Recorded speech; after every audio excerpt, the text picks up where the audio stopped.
Jean and Alexander, I'm standing here on the corner of 2nd and Mayhall here in New London. As you can see, there's much police activity still going on behind me. They're looking more into the death of 53-year-old Sue Epperson. They're treating this as a possible homicide.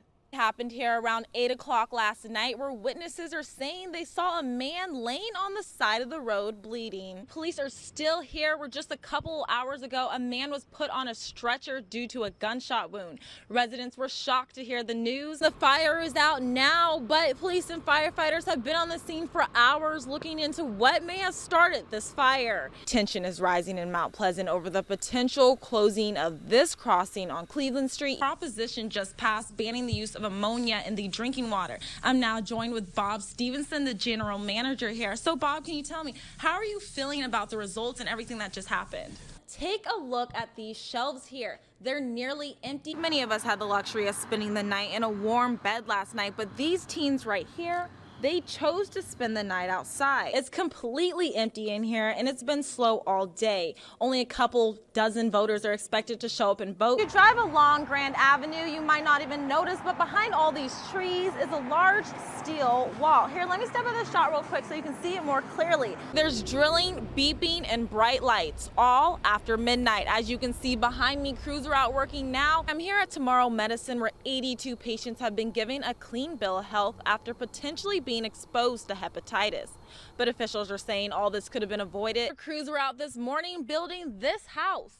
They're not here anymore. That's because they started work early to try to avoid working during the hottest parts of the day. I talked with crews a little bit about how they try to stay cool when it's hot. Food pantries like the Madonna House here say they see a lot of people coming through their doors throughout the summer. The problem is they say they don't see as many donations coming in. We're ready, we're coming, we're ready, we're coming. Dozens of protesters up before the sun, packed onto a bus heading to our nation's capital with one goal: to send a message to Congress. We want the Clean Dream Act to be passed. With the Trump administration rescinding DACA, it leaves thousands of immigrants vulnerable of being deported. President Trump has left 4 more months for Congress to find new legislation to replace the program.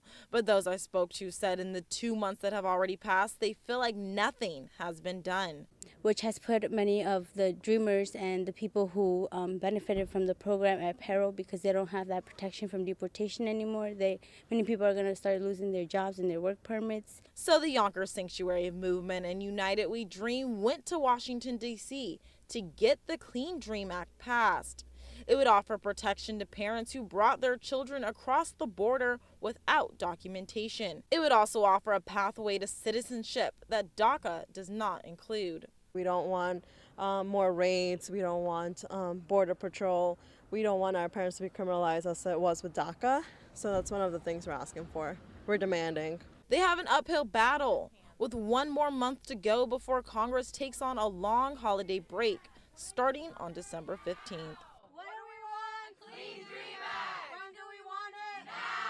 Rallygoers say it's important that the Clean Dream Act passes in Congress instead of relying on executive order that can be canceled at any time. In Yonkers, Ashley Hart, FiOS 1 News. Hundreds of shoes pounded the pavement throughout the SUNY Purchase campus, and for a cause. Lindsay Bonestall was murdered in her off-campus housing apartment at the University of Delaware in 2005. In her honor, her parents created Peace Outside Campus, the Lindsay M. Bonestall Foundation. There could be one less crime, one less assault, one less terrible experience for a college student. We've done our job just by putting out the information. The foundation is geared towards raising awareness about college safety. Their biggest fundraiser of the year is the annual 5K Lindsay Run Walk at SUNY Purchase. Beyond fundraising, it's a community awareness event, right? We're giving out information, we're providing knowledge.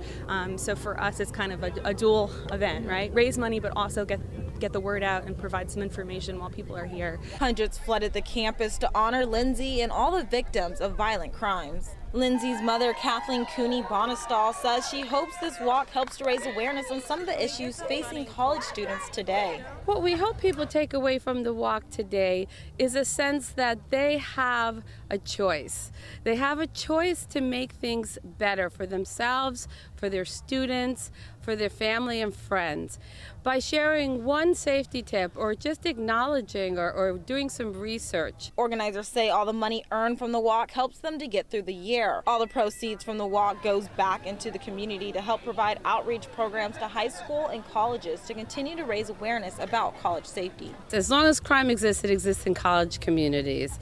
And we're hoping today that people walk away with a sense of knowing a little bit more about what resources are available to them. In Purchase, Ashley Hart, BIOS 1 News.